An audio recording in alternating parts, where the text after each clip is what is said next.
চাঁদ, তারা, মেঘ, গাড়ি সবকিছুই খেয়ে ফেলব।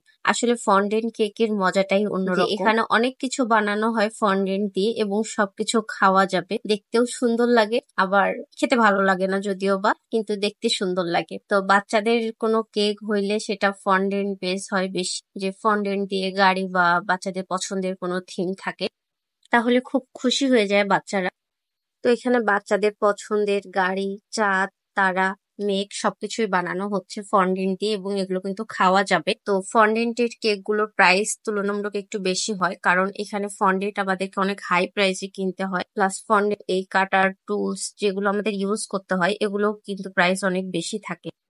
আবার ফন্ডেন্ট কেক গুলো বানাইতে আমাদের অনেক সময় যায়। দেখা যায় যে ক্রিম দিয়ে আমি যেখানে 3টা কেক বানাইতে পারবো, ফন্ডেন্টের কাজ করতে গিয়ে একটা কেকই কমপ্লিট করতে পারি না। আবার অনেক কেক আছে যেগুলো আমার 2-3 দিন ধরে ডেকোরেশনের কাজ করতে হয়েছে। আমি কয়েকটা কেক এরকম করেছিলাম যে 2 দিন ধরে ডেকোরেশন করেছি, তারপরও শেষ হচ্ছিল না কাজ। তো এই জন্য ফন্ডেন্ট কেকের দামগুলো একটু বেশি হয়, এটাই স্বাভাবিক।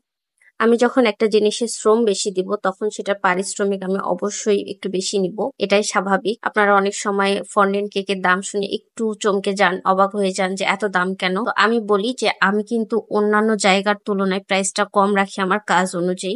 তো এখানে আমি ফন্ডেন্ট কাটার পরে সেগুলো সেট করে নিচ্ছি টুথপিক দিয়ে। আসলে এই কাজটা খুব ইম্পর্টেন্ট। কেকের উপরে যখন আমি সেট করব তখন জিনিসগুলো যেন ভালোভাবে স্ট্যান্ড হয়ে থাকে, এজন্য খুবই এটা দরকার।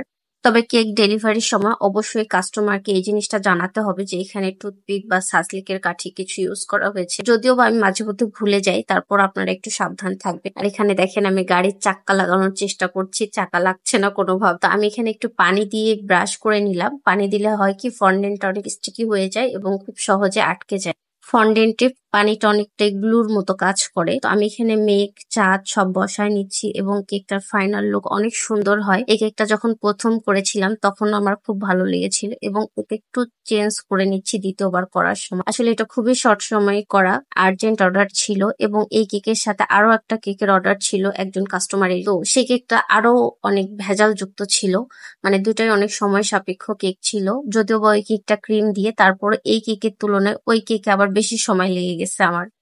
তারপর এখানে ছোট ছোট যে কিউট তারাগুলো আমি বানাইছি কালারফুল, সেগুলো বসে নিচ্ছি এবং এগুলো দেখতে কিন্তু খুবই সুন্দর। আর এখানে বাচ্চার বয়স 3 বছর ছিল, জন্য একটা 3 দিয়ে টপাল করতে বলেছিল আমাকে, সেটাও বসাই দিলাম। আর বোর্ডের উপরে কিছু তারা ছড়াই দিচ্ছি, দেন বোর্ডের নাম লিখে নিব। এবং সব শেষ কিছু সুগার বল না দিলেই নয় আমার কেকে। সুগার বল দিয়ে কেকের আমি ফাইনাল লুক কমপ্লিট করে ফেললাম। তো আপনাদের কাছে এই কেকটা কেমন লাগলো অবশ্যই জানাবেন। কেক অ্যান্ড ফানির সঙ্গেই থাকবেন। ধন্যবাদ। আসসালামু আলাইকুম।